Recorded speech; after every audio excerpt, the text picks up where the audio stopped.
Patrick, et tout de suite c'est Laurent Mauduit, l'édito politique. Le Grand Matin Sud Radio, l'édito politique.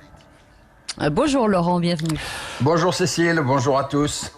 Oui, je sais Laurent que vous avez passé votre journée à regarder les loupés. Vous êtes un peu rabat-joie, hein, mon cher Laurent, ou les incohérences du déconfinement. Est-ce que vous en avez relevé beaucoup alors ? Oui Patrick, c'est notre métier. Oui, mais beaucoup trop pour que je puisse en dresser ici une liste exhaustive. Il y a eu le petit loupé du Conseil constitutionnel qui ne s'est pas prononcé dimanche sur les deux dispositions phares du déconfinement, celle limitant les déplacements à 100 km et celle instaurant l'attestation obligatoire dans les transports.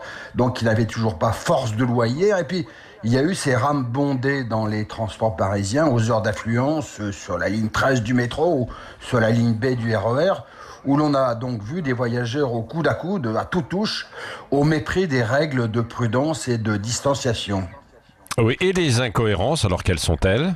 Alors, il y a l'incohérence de cet improbable secrétaire d'État au transport, Jean-Baptiste Djebbari, qui nous a annoncé hier que la règle de la distance d'1 mètre s'appliquera partout, sauf dans le secteur aérien, ce qui est tout de même passablement ahurissant. Il est toujours défendu d'aller se promener sur une plage, sauf dérogation préfectorale, mais il est vivement recommandé de s'entasser les uns sur les autres dans un avion, comprenne qui pourra.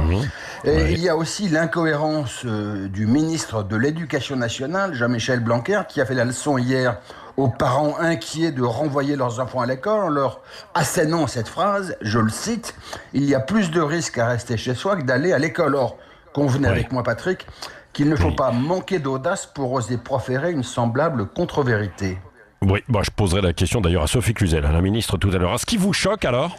Ben oui, ce qui est choquant, ce n'est pas qu'il y ait des loupés, même si après l'affaire des masques et des respirateurs, sans parler des enfumages à répétition de la porte-parole du gouvernement, cela commence à faire beaucoup. Non, c'est qu'il y ait de la part de ce pouvoir beaucoup d'arrogance. Ce qu'il y a de choquant, c'est cette façon de traiter les Français avec condescendance. Il n'y a pas de masque, alors un ministre sort de sa boîte pour annoncer aux Français que le port du masque n'est pas nécessaire. Il faut que les enfants retournent à l'école de sorte que leurs parents puissent retourner au travail. Alors un autre ministre sort aussi de sa boîte pour dire qu'il est dangereux de rester chez soi. Mais personne n'est dupe de ces tartarinades, c'est de l'arrogance.